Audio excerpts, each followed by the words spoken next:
Welcome back to another book highlight from Of Sheaves and Stars. We are now at chapter 8 and also the insert with Jacob and Esau, just kind of processing the loss of Joseph.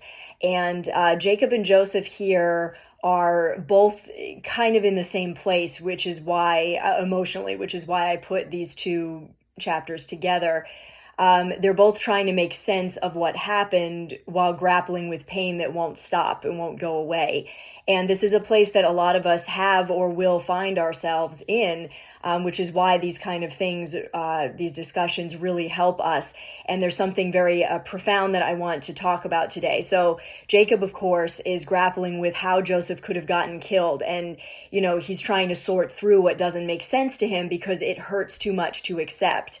I think any parent would be in that place, in that circumstance. And Joseph in Egypt is still struggling through so much pain, not only from the physical abuse of slavery, but also the mental anguish of having to relive his brother's betrayal in nightmares. He's very numb. He almost resents his own survival mode, and he's beaten for refusing to bow to Egypt's gods. And this represents a place that anyone can come to where a certain level of pain, and it's different for all of us, but a certain depth of pain can cause you to become demoralized. It's so easy to assume that a certain level of pain makes you a victim, that something might hurt so badly that you just have no choice but to be destroyed by it and turned into a monster, just turned bitter. But Joseph realizes that this isn't true. Even though he's hurting badly, he has a moment where he realizes he doesn't have to surrender who he is to the pain. He doesn't have to allow what happened to his brothers, just the hatred that built up in them. He doesn't have to let that happen to him. He realizes for the first time the agency he still has, even in slavery.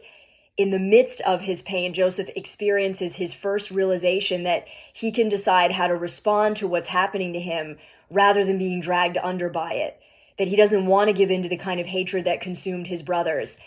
Walking through pain and seeing God move through it all is a gradual process. But the crucial first step of seeing with God's perspective is surrender of your deepest self. As you surrender to God, even through what you don't like or understand, God reveals things you need to see. So Joseph realizes that he has that shred of freedom left, and that empowers him. He's just holding on to whatever hope he can find. And for Jacob's part, Jacob is struggling with Joseph's apparent death, as any parent would. But even though on the surface he's obsessing with how that could have happened, he's focused on practicalities, how did this actually go down? What he really wants to know is why God allowed it to happen. Now, of course, we know that Joseph isn't dead, but at this point, Jacob doesn't, and he's really hurting. He's wondering, just like Joseph, I thought I was favored by God. I thought I was chosen. And like Jacob and Joseph, we can assume that being chosen looks a certain way or includes some kind of contract with God that we won't go through certain levels of pain. But as long as we do that, we go even deeper into a pit that's so hard to climb out of.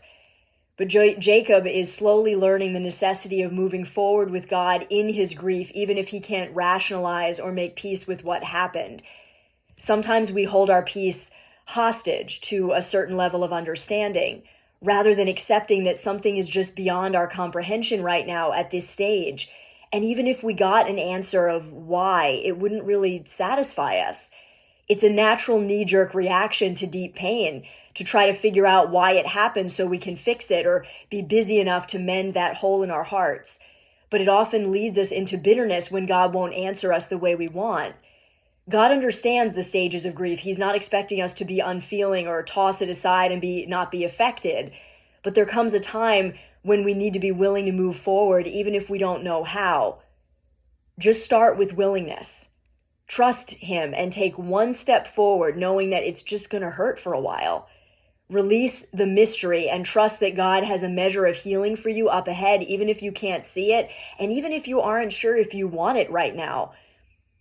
Just be willing to accept that there is a measure of healing that God has for you, that he's not finished with you. And in time, when you've walked in that healing for a while, there will be new levels of understanding and peace that are granted to you.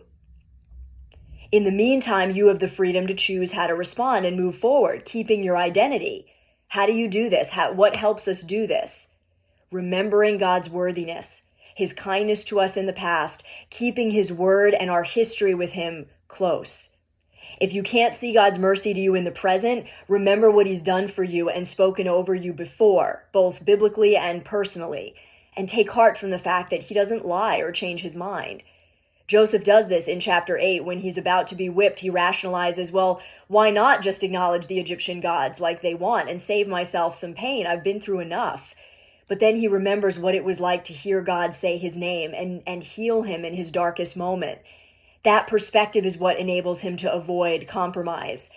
If we don't remember the Lord, who he is and what he's done, if we focus on the pain only, then we'll start to exalt the cost over the Lord's worthiness. And that's where compromise sinks in and we start to slowly lose ourselves.